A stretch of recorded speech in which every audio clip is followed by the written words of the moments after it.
السلام عليكم ورحمة الله وعبد الله آدم كناع داير بدن oo aniga iyo kuwa iga hooseeyaba run ahaantii oo waxbarashada soo bogay ayaa dhibaato badan ka qaba arrimaha shaqada marka macnaha runtii aan ku base gareeyo bulshadeena Soomaaliyeed meel kasta ay joogaan waxa inta badan dhacda qofka markuu waxbarashadii soo dhameeyo inuu markiiba uu raadiyo yani shaqo kadibna waxbarashadii cilmiga uu soo bartay si uu u shaqeeyo salahan dhalinyarada waxbarashada bartay cilmiga engineering oo kale ama kuwa dhismaha oo kale civil engineering ama kuwa macnaha ICT engineering waxay doontaba ha ahaatee ama kuwa dhakhaatiirta iyo cilmiga caafimaadka oo kale qofka markii wuxuu jecel yahay inuu runtii cilmiga uu bartay durbo uu ku shaqeeyo taasina xoogaa inta badan way ku adkaataa waxa dhacda qofkii in la yiraahdo tusaale ahaan cilmi buu qofkan bartay waqti badan buu qofkani geliyay cilmigii dhaqaale badan baa kaga baxay in haduuba shaqadii helaba mararka qaar ay dhacdo macnaha lacag iyo wax baan u cuntamin in lagu yiraahdo inta yar ku shaqeey inta ku galanti kala hor iska bax taasi waxa dhibaato taasi waxay ka socotaa man oran karaya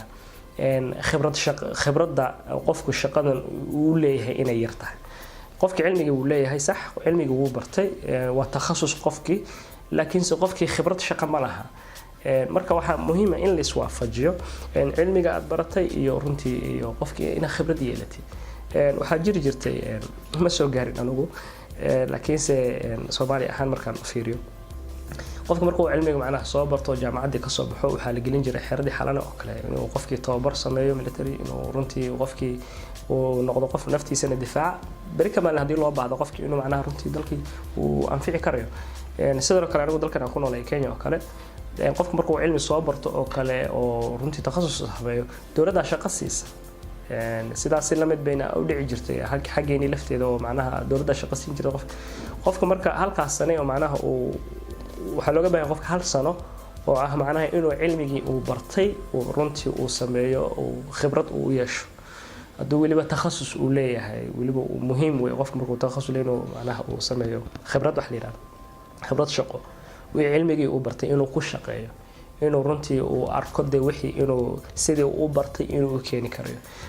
shaqooyinka qaar uma baahna cilmiga aad baratay in aan ku shaqeyso waxa dhacday adoo cilmiga engineering bartay in shaqo kale aad ka shaqeyn kartid laakiin wali waad u baahan tahay waxa la yiraahdo khibradda shaqo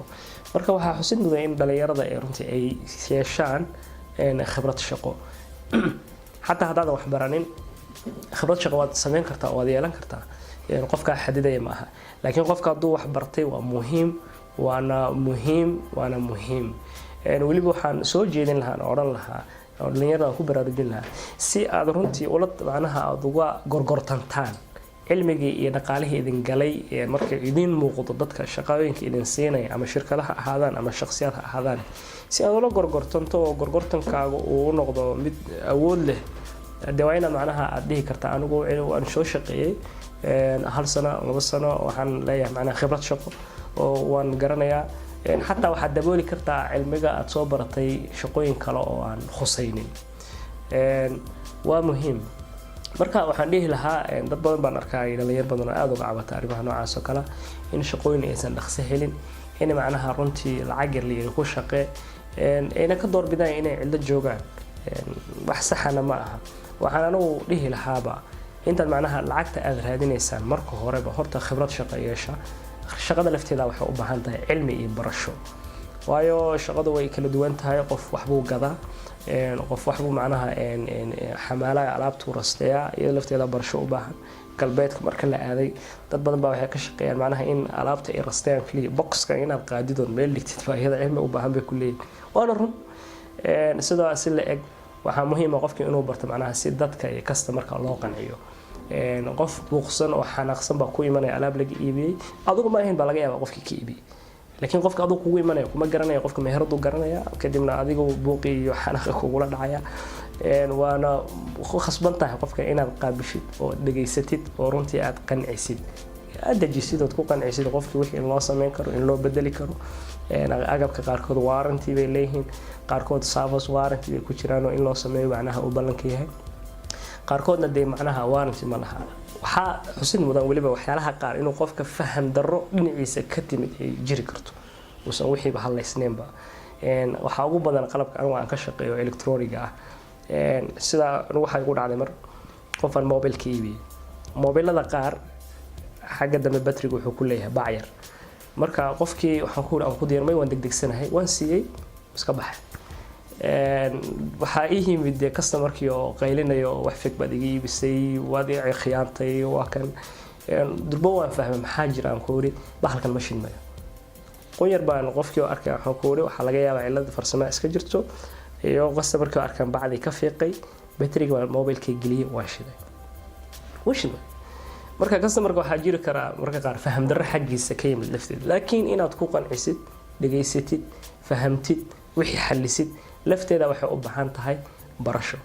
marka inta badan waxa laga shaqeeyo dadku yani shaqooyin kale waxna waa service waxna waxaad iibinaysid waxyaalaha qaarna aan service-ku wax iska dhib yar laakiin waxyaalaha iibinaysid inta badan dhibaatada ka timaada waxaan oran lahaa marka dhalinyarada inta badan ha ka cabanina shaqo la'aanta ha ka cabanina macnaha dhaqaalaha yar aad qaadanaysaan laakiin arka waxa idin ziyaadaya idin kordhiya hal sano haddaad u dulqaadato sanadka labaad shaqo fiican baad heli kartaa waad ku gorgortami kartaa cilmigaagii iyo khibradaadii shaqada inta waad ku gorgortami kartaa marka kelmadan iyo muuqaalkan yar baa idin jecelaystay inay idin soo gudbiyo waan idin iraahdo saaxiibayaal dhalinyaro inta heerkaas way soo wada maraan iyo cabashooyinka laakiin waxa xoogaa la isku yara dhaafay xagga dadaalka ah inuu qofku uu barto khibradda shaqada waana wax aad u wanaagsan cilmiga la bartayna marmarka qaar haddii loo fiiriyo qofkii khibradiisa lagu qaato khibradda aan loo fiirin macnaha cilmiga iyo shahaadooyinka uu wato waxyaalaha aad u dhacay marka qaar ka mid tahay shaqada qofka iyo baahida markaa jirto kamaniga haysa marka loo fiiriyo aad baad mahadsantihiin muuqaalkan hadduu idin anfacay intii la wadaag asxaabtaada mar kale iyo muuqaal dambe insha Allah iyo halkan baan ku kulmi doonaa. Assalaamu calaykum waraxmatullaahi wabarakaatuh.